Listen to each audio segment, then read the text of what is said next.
राहुल गांधी।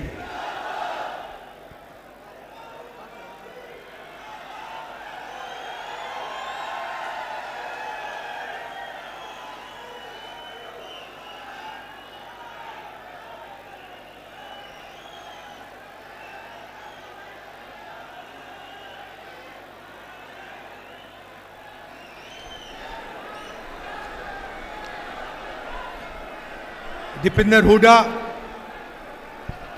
सतपाल ब्रह्मचारी जी, stage पे Congress party के senior नेता, हमारे प्यारे कार्यकर्ता जिनको मैं टाइगर कहता हूं, शेर कहता हूं,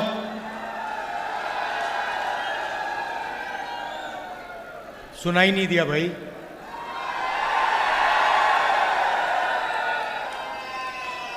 अब काफी साल हो गए मैं राजनीति में हूं और मैं आरएसएस का जो आदमी होता है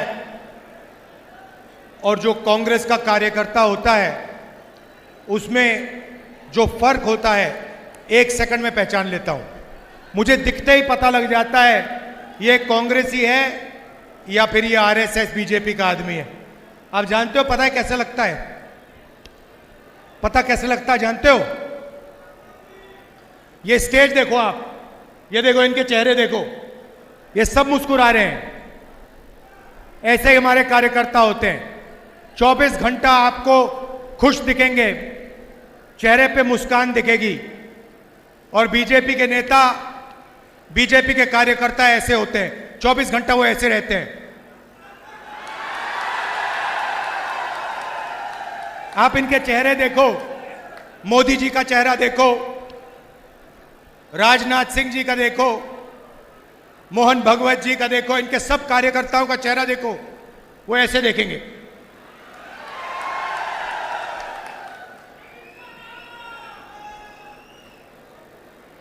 पता नहीं अजीब सी बात है, गडकरी जी मुस्कुराते रहते हैं तो वो थोड़ा अलग है, बट सारे के सारे इनके जो नेता हैं, इनके जो कार्यकर्ता हैं, 24 घंटा ये गुस्से में रहते हैं। और हमारे जो टाइगर हैं 24 घंटा मुस्कुराते रहते हैं, चेहरे पे सुख होता है। अच्छा, अंदर दर्द हो, अंदर दुख हो, मगर चेहरे पे दुख नहीं दिखेगा। डरते किसी चीज से नहीं है। ये कांग्रेस पार्टी का कार्यकर्ता है, आप जानते हो। अच्छा, कुछ साल के लिए बीजेपी वालों ने आक्रमण किया, थोड़े से जो कांग्रेसी डर गए, वो भाग गए, आपने देखा होगा। मगर ये लोग नहीं डरे, किसी से नहीं डरे, आप भी नहीं डरे। तो कांग्रेस का कार्यकर्ता खुश रहता है, जनता की आवाज सुनता है और डरता किसी से नहीं। इसीलिए मैं उसे टाइगर कहता हूं, शेर। और हमारी शेरनियां भी दिख रही हैं यहां पे। भाई और बहनों, लड़ाई इसकी है। ये संविधान जो है ये अंबेडकर जी की देन है, महात्मा गांधी जी की देन है, और इसी के लिए कांग्रेस पार्टी लड़ी थी। कांग्रेस के हजारों कार्यकर्ता इसके लिए मरे हैं। और आज यही सवाल है। सवाल यह है, बीजेपी इसको खत्म करना चाहता है। जो भी वो करते हैं इसको कमजोर करने के लिए करते हैं। चाहे वो अदानी की मदद हो, अग्निवीर योजना हो, जो भी इनका काम है, ये इसको कमजोर करने का काम करते हैं। और जो भी हम करते हैं,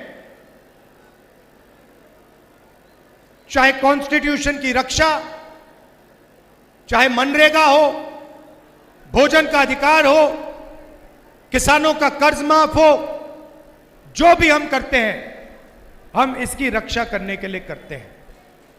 यह फर्क है। वो चाहते हैं कि अंबेडकर जी की मूर्ति रह जाए, अंबेडकर जी की मूर्ति के सामने वो हाथ जोड़ते हैं, मगर फिर 24 घंटे जो अंबेडकर जी का सपना था उसको नष्ट करने में, खत्म करने में लगा देते। लड़ाई इसी बात की है। और आज मैं आपको यही बताने आया हूं कि राजनीतिक लड़ाई आज हिंदुस्तान में विचारधारा की लड़ाई है। यहां पे दो विचारधाराओं की लड़ाई है। एक आरएसएस बीजेपी जो इसको खत्म करना चाहते हैं, जो जाति जनगणना नहीं चाहते हैं, जो रिजर्वेशन को खत्म करना चाहते हैं, और दूसरी तरफ कांग्रेस पार्टी जो इसकी रक्षा करती है, मर जाएगी मगर इसकी रक्षा करेगी।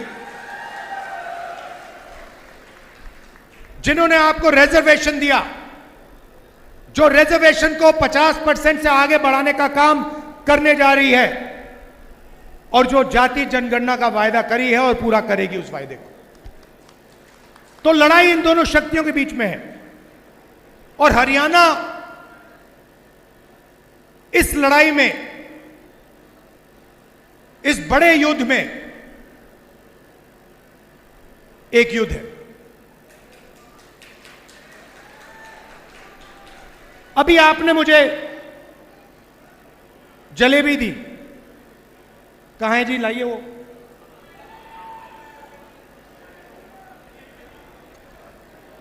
नहीं वो डब्बा दो, डब्बा दो।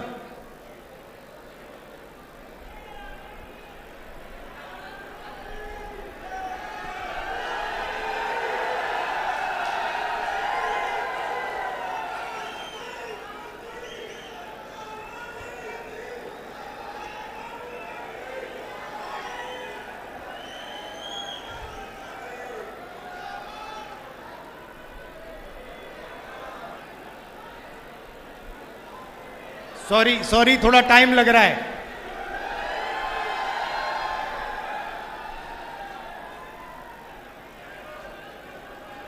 ये देखिए,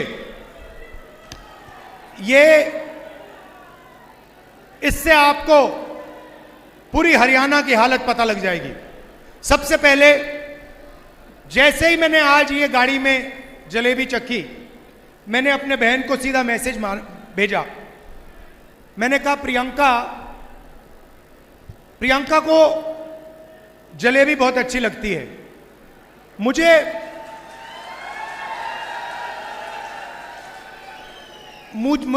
आमतौर से दूसरी मिठाई अच्छी लगती है, मगर जैसे मैंने ये जलेबी चखी, मैंने प्रियंका को सीधा मैसेज मारा। मैं पढ़ लेता हूं जो मेरे फोन पे है। मैंने कहा, प्रियंका, आज मैंने अपनी लाइफ में सबसे अच्छी जलेबी खाई है। लिखा है यहां पे कि मैंने अपनी जिंदगी में सबसे अच्छी जलेबी आज खाई है। मैं तुम्हारे लिए आज शाम एक डब्बा लाने जा रहा हूं। अब इसमें हरियाणा के एक व्यक्ति का खून पसीना है। पूरा कॉन्सेप्ट उन्होंने बनाया, सालों से ये काम कर रहे हैं।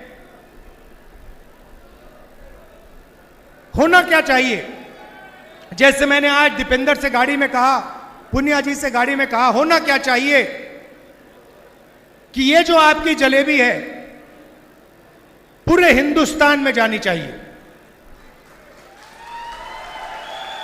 और उसके बाद बाकी देशों में, अमेरिका में, जापान में, अलग अलग रूप लेते हुए इसको दूसरे दूसरे देशों में जाना चाहिए। आज इनकी दुकान में कितने लोग काम करते हैं? इनकी दुकान में कितने लोग काम करते हो? मान लो इनकी दुकान में आज 100 लोग काम करते हैं, तो अगर इनकी जलेबी बाकी हिंदुस्तान में जाएगी बाकी दुनिया में जाएगी तो शायद उनकी फैक्ट्री में एक दिन 10,000, 20,000, 30,000, 50,000 लोग काम कर सकें।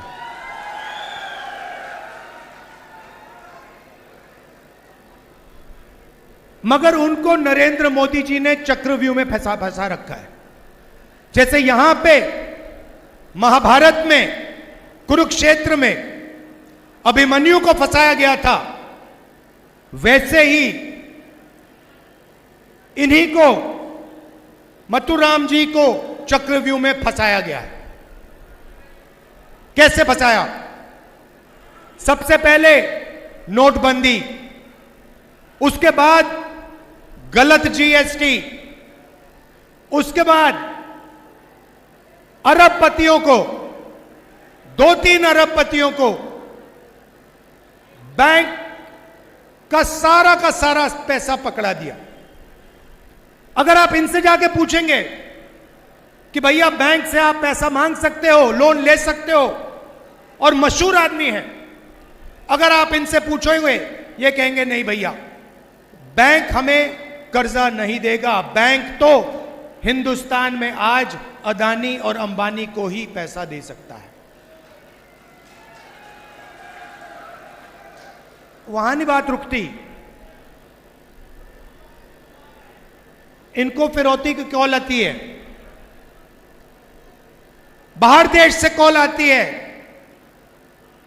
एक्सटॉर्शन किया जाता है, 5 लाख 10 लाख रुपए मांगे जाते हैं, डराया जाता है, धमकाया जाता है। और यह सिर्फ एक आदमी के साथ नहीं हो रहा है, यह हजारों लाखों लोगों के साथ हरियाणा में किया जा रहा है। नरेंद्र मोदी जी ने और आपकी सरकार ने हरियाणा को बेरोजगारी का सेंटर बना दिया है। हरियाणा में अगर कोई रोजगार चाहता है उसे नहीं मिल सकता। मैं अभी गया, अमेरिका गया, डैलस गया, डैलस में हमें फोन कॉल आता है, कहते हैं राहुल जी हम आपसे मिलना चाहते हैं। कौन हो आप? हम हरियाणा के युवा हैं। सॉरी, मुझे अभी बताया गया मथुराम जी को 2 करोड़ रुपए की फिरौती की कॉल आई थी। तो डैलस गया, डैलस में मुझे कहते हैं भैया हम आपसे मिलना चाहते हैं। आप कौन हो? हम हरियाणा के युवा हैं। डैलस में क्या कर रहे हो? हरियाणा से हम भाग के गए हैं। क्यों गए? हरियाणा में रोजगार नहीं है, हरियाणा में महंगाई है, हरियाणा में हम अपना सपना पूरा नहीं कर सकते, इसीलिए हम अमेरिका गए। कैसे गए? खेत बेचकर, 50 लाख रुपए देकर, कर्जा लेकर गए। कहां से गए? दिल्ली से इस्तांबुल, इस्तांबुल से कजाकिस्तान, कजाकिस्तान से साउथ अमेरिका, साउथ अमेरिका से सूरीनाम, सूरीनाम से पनामा, पनामा के जंगलों से निकलकर हम अमेरिका गए। अभी तक हमें नहीं मालूम कि हमें वापस भेजा जाएगा या नहीं। क्यों गए? करने को कुछ नहीं है। किस रेट पे आपने कर्जा लिया? 2 रुपए प्रति महीना। मैंने उनसे पूछा भाई बताओ, 30 लाख रुपए आपने दे दिए, 50 लाख रुपए आपने दे दिए अमेरिका जाने के लिए, हरियाणा में आपने छोटा सा बिजनेस क्यों नहीं खोला? हरियाणा में आपने दुकान क्यों नहीं खोली? हरियाणा में आपने छोटी फैक्ट्री क्यों नहीं खोली? उन्होंने मुझे कहा राहुल जी, हरियाणा में छोटी फैक्ट्री, छोटा बिजनेस सफल हो ही नहीं सकता, इसलिए हम अमेरिका गए हैं। उसके बाद कहते हैं राहुल जी एक काम कीजिए हमारे लिए। मैंने कहा क्या? कहते हैं राहुल जी हम अपने परिवार से नहीं मिल सकते, 10 साल के लिए हम अमेरिका में फंसे हैं। अगर हमारे पिता की मृत्यु होती है, माता जी की मृत्यु होती है, हम अंतिम संस्कार तक नहीं करवा सकते। हमें वीडियो फोन पर अपने पिता माता का अंतिम संस्कार करना पड़ता है। सच्चाई है। यह हालत है हरियाणा की। राहुल जी आप जाइए, हमारे परिवारों से मिलिए और उन्हें कहिए कि हम ठीक हैं। मैंने कहा भैया आप वीडियो कॉल पे तो बात करते हो, मेरे जाने की क्या जरूरत है? कहते नहीं राहुल जी, वो हमारी बात मानते नहीं हैं, वो सोचते हैं कि हम झूठ बोल रहे हैं। आप जाके उन्हें बताइए कि हम ठीक हैं, हम अकेले हैं, सपना पूरा करने के लिए आए हैं, मगर ठीक है। तो वापस गया, सुबह सुबह करनाल गया, 20-25 परिवारों से मिला। अजीब सी बात है, वीडियो कॉल पर, कंप्यूटर पर, एक तरफ अमेरिका में हरियाणा के युवा, हरियाणा के भविष्य अमेरिका में बैठे हैं क्योंकि उनको हरियाणा में रोजगार नहीं मिल सकता, दूसरी तरफ उनके परिवार। बातचीत चल रही थी, मैं सवाल पूछ रहा था। एक मां मुझे बता रही थी कि उसके बेटे को हर रोज अमेरिका में कोई आके पीटता है, एक्सीडेंट हो गया उसका, पेट की सर्जरी हुई, चल नहीं पाता है, खा नहीं पाता है, वो उसको देख नहीं पाई, मिल नहीं सकती उससे। और जब ये बातचीत कर रहे हैं एकदम से एक चीख उठती है, चिल्लाता हुआ बच्चा भागता है कंप्यूटर के पास, कंप्यूटर को ऐसे पकड़ता है, चिल्लाता है पापा पापा पापा वापस आओ, वापस आओ पापा, वापस आओ। पापा देखते हैं उसको, मुस्कुराते हैं, रोना चाहता है क्योंकि वो अपने बच्चे को 10 साल के लिए नहीं देखेगा। मगर हरियाणा के लोगों के जैसे, कांग्रेस के हमारे जो कार्यकर्ता हैं वैसे,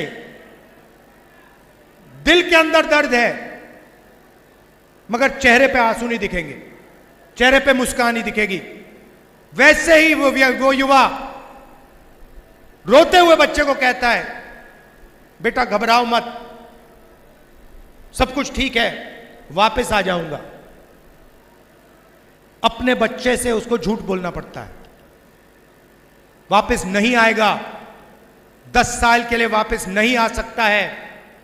बीजेपी की सरकार की देन है, नरेंद्र मोदी जी की देन है।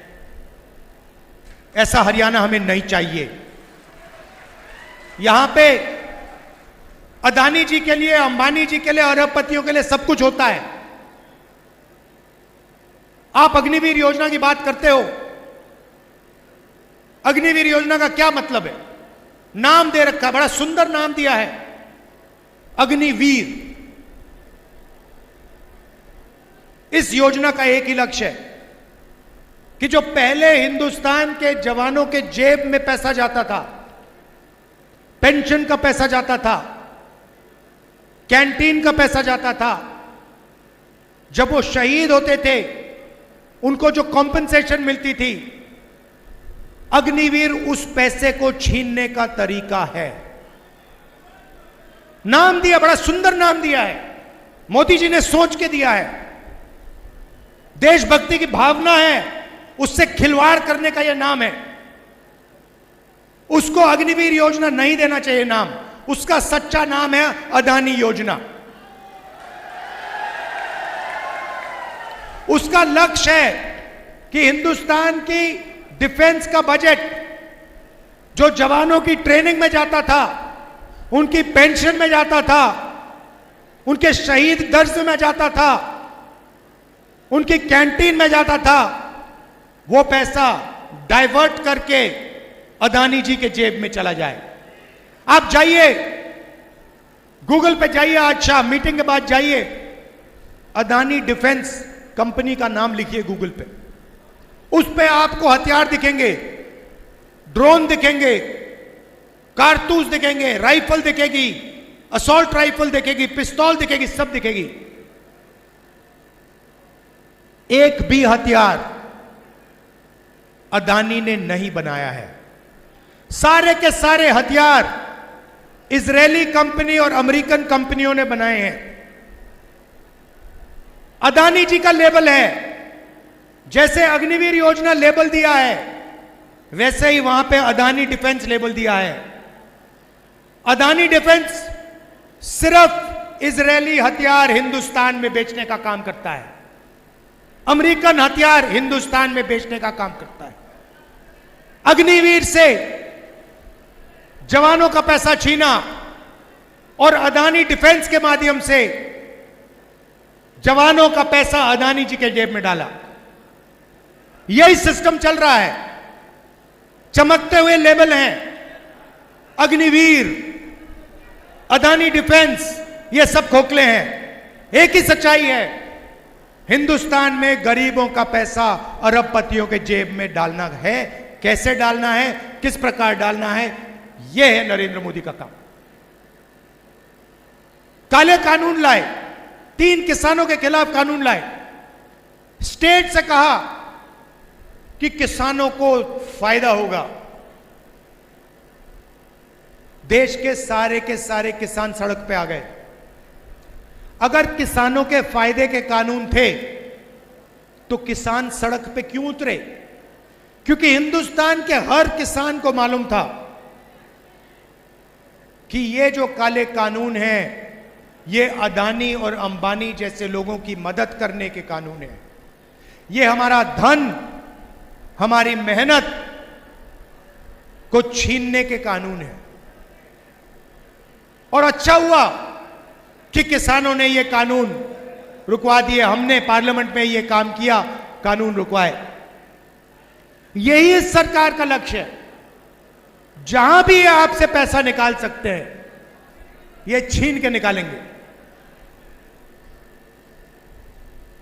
बड़े बड़े भाषण हो जाएंगे, बड़ी स्पीच होगी, मगर अंत में महंगाई बढ़ेगी, आपके जेब में पैसा नहीं आएगा और अदानी जी की, अंबानी जी की हजारों करोड़ रुपए की शादियां होंगी। आपने देखी है अंबानी जी की शादी? देखी आपने? मीडिया पे आपने देखा होगा। मीडिया पे हिंदुस्तान में लाखों करोड़ों शादियां होती हैं। आपने मीडिया पे किसी गरीब किसान की शादी देखी है कभी? कभी किसी मजदूर की शादी देखी? अंबानी जी की शादी आपने 5, 10, 15 दिन देखी। वहां पे डांस चल रहा है, गाना चल रहा है। मोदी जी को आपने देखा शादी में? देखा ना? देखा ना? राहुल गांधी को देखा शादी में? बात क्लियर हो जानी चाहिए, कौन किसके तरफ खड़ा हुआ है। बात क्लियर हो जानी चाहिए। मोदी जी चाहते भी तो उन्हें उस शादी में जाना पड़ता। अगर उन्होंने मन बना लिया होता कि मैं अंबानी की शादी में नहीं जाऊंगा, अंबानी जी को सिर्फ एक फोन उठाना, कहना मोदी जी आइए, मोदी जी को जाना पड़ेगा। अदानी जी का एक फोन लगेगा, अंबानी का एक फोन लगेगा, नरेंद्र मोदी जी को जाना पड़ेगा। मार्केटिंग उनकी वो करते हैं। मैंने इनको अपना दोस्त बोला, मीडिया के मित्र हैं हमारे, ये हमारे मित्र नहीं है, ये मोदी जी के मित्र हैं।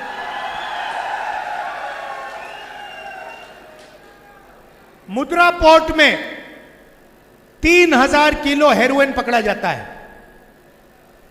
हरियाणा में ड्रग्स फैल रहे हैं, 3000 किलो, 3000 किलो हेरोइन, जो मतलब लाखों लोगों की जिंदगी बर्बाद कर सकता है। 3000 किलो हेरोइन मुद्रा पोर्ट में पकड़ा जाता है। अदानी पोर्ट में मोदी जी ने कोई कार्रवाई की? कोई पकड़ा गया? कोई जेल गया? मोदी जी ने कहा कि मैं पता लगाऊंगा किसके ड्रग्स हैं, कैसे पकड़े गए, मैं पकड़ूंगा। बोला? एक शब्द नहीं बोला। क्यों? क्यों नहीं?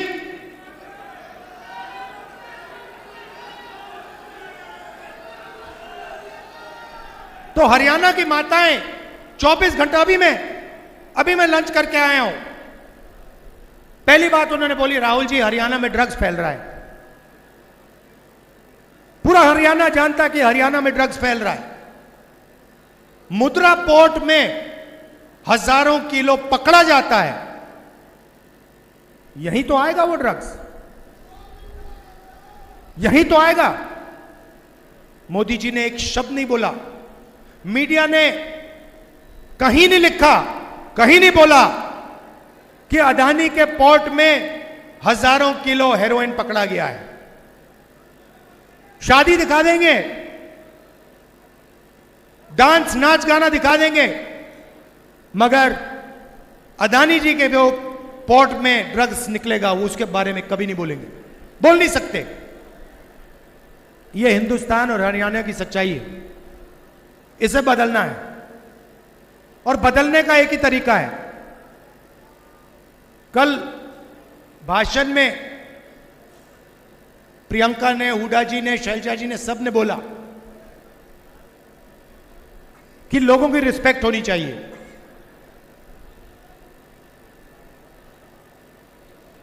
इज्जत होनी चाहिए, सही बात है, सबकी रिस्पेक्ट होनी चाहिए, सबकी इज्जत होनी चाहिए।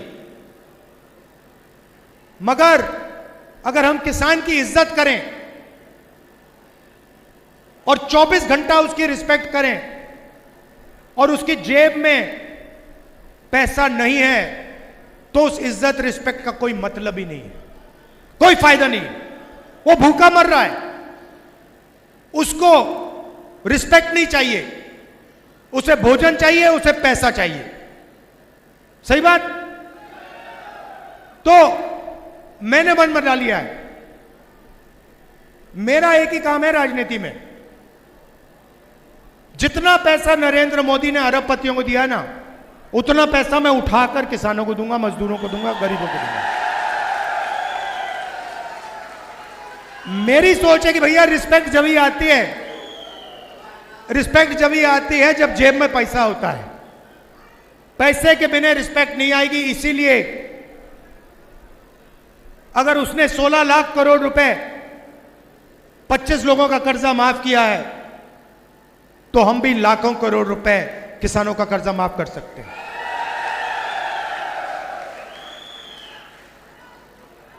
हरियाणा में मैंने कहा बड़े युद्ध में ये छोटा युद्ध है। हरियाणा में हम शुरुआत कर रहे हैं महिला शक्ति योजना। 2000 रुपए हर महीने हरियाणा की महिलाओं के बैंक अकाउंट के अंदर। आप आज 1200 रुपए का सिलेंडर खरीदते हो, चुनाव के बाद उसका दाम 500 रुपए होगा, 700 रुपए आपके जेब के अंदर एक्स्ट्रा। 2 लाख सरकारी रोजगार खाली पड़े हैं। नरेंद्र मोदी जी ने अरबपतियों को कॉन्ट्रैक्ट में दे रखे हैं, ठेकेदारी प्रथा चला रखी है। 2 लाख युवाओं को हरियाणा में कांग्रेस पार्टी की सरकार परमानेंट जॉब देने जा रही है। और भाइयों और बहनों, एक बात अच्छी तरह समझ लो, ये जो नौकरियां हैं, 2 लाख नौकरियां हैं, ये 36 बरादरियों को मिलने वाली हैं। हरियाणा में 36 बरादरियों को न्याय के साथ ये 2 लाख नौकरियां दी जाएंगी। ये परमानेंट नौकरियां होंगी। किसान को हम एमएसपी की गारंटी देंगे, और जो धान है जो आपका अभी खरीदा नहीं जा रहा है, चुनाव के एकदम बाद जो नई सरकार आएगी, आपका धान एकदम खरीदना शुरू कर देगी।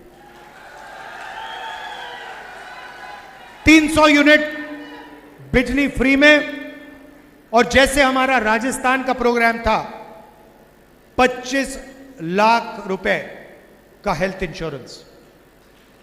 किडनी का ऑपरेशन कराना हो, दिल का ऑपरेशन कराना हो, कैंसर हो, प्राइवेट अस्पताल में आपको 25 लाख रुपए तक मिलेंगे इलाज करवाने के लिए। भाई और बहनों, हिंदुस्तान में पैसे की कोई कमी नहीं है। लोग कहते हैं हिंदुस्तान में गरीबी है। हिंदुस्तान गरीब नहीं है, हिंदुस्तान के लोग गरीब हैं। हिंदुस्तान में 30-25 अरबपति हैं, लाखों करोड़ रुपए पड़ा है उनके पास। हिंदुस्तान गरीब नहीं है, हिंदुस्तान की जनता गरीब है, हिंदुस्तान का किसान गरीब है। हिंदुस्तान का मजदूर गरीब है, मगर पैसे की कोई कमी नहीं है। पैसा इधर पड़ा हुआ है, बस पैसा ठीक से बांटना है। और इतना मुश्किल भी नहीं है, इतना मुश्किल नहीं है, आसानी से किया जा सकता है। तो यह मैं आपसे कहना चाहता था, हरियाणा देश को रास्ता दिखाने वाला प्रदेश है। आप आज आप क्राइम में नंबर 1 पे हो, क्राइम पे नंबर 1 पे हो, बेरोजगारी में नंबर 1 पे हो। आपको रोजगार में नंबर 1 होना चाहिए। आपको रास्ता दिखाना चाहिए, देश को रास्ता दिखाना चाहिए, और आप दिखाते थे। पहले सारा का सारा देश हरियाणा की ओर देखता था, कहता था देखो हरियाणा में कैसा विकास हो रहा है। सही बात है, पूरा देश कहता था देखो हरियाणा में देखो क्या हो रहा है। वो हरियाणा हमें वापस चाहिए, सेफ हरियाणा, सुरक्षित हरियाणा, प्रगति वाला हरियाणा। ये हम करवा के दिखाएंगे। आखिरी बात, लड़ाई दो विचारधाराओं के बीच में है। एक तरफ कांग्रेस पार्टी कहती है कॉन्स्टिट्यूशन, संविधान की रक्षा, दूसरी तरफ बीजेपी कहती है इसको खत्म करो। लड़ाई इन दोनों के बीच में है, और बीच में आजकल बीजेपी के ABCDEF टीम पड़ी हुई है, अलग अलग पार्टियां घूम रही हैं, वो सारे के सारे बीजेपी के सपोर्टर हैं, सारे के सारे बीजेपी के सपोर्टर हैं। एक तरफ कांग्रेस है, दूसरी तरफ बीजेपी है। कंफ्यूजन में मत आइए, कांग्रेस पार्टी का समर्थन कीजिए, बीजेपी को हराइए, और यहां पे 36 बरादरी की सरकार, प्रगति की, विकास की सरकार लाइए। जो हमारे टाइगर हैं, शेर हैं, शेरनियां हैं, आप हमारे लिए 24 घंटा लड़ते हो, अपना खून पसीना आप कांग्रेस पार्टी को दे देते हो, और शायद जितना कांग्रेस पार्टी को आपके लिए करना चाहिए शायद वो नहीं करती है, मगर तब भी आप बिना डरे, बिना पूछे लगे रहते हो। इसके लिए मैं आपको दिल से धन्यवाद करना चाहता हूं। आप हमारी रीढ़ की हड्डी हो। आपने देखा, आप अपनी शक्ति नहीं पहचानते। मैं कांग्रेस कार्यकर्ताओं से कहता रहता हूं, भैया आप अपनी शक्ति नहीं पहचानते। पहले मोदी जी खड़े रहते थे, ऐसे भाषण होता था, कहते थे 56 इंच की छाती है। 56 इंच की छाती गायब कर दी कांग्रेस कार्यकर्ता ने। चेहरा देखा आपने मोदी जी का? आजकल रंग बदल गया बिल्कुल। वो पुराने मोदी जी जो थे ना, वो गायब हो गए, नए मोदी जी आए हैं। कांग्रेस पार्टी के कार्यकर्ता ने नरेंद्र मोदी को टाइट कर दिया। आप किसी से नहीं डरते, आप पीछे नहीं हटते, और आपने अंबेडकर जी, गांधी जी और आपने देश को यह कॉन्स्टिट्यूशन दिया है और इसकी रक्षा करनी है। आप सबका दिल से बहुत बहुत धन्यवाद। नमस्कार, जय हिंद।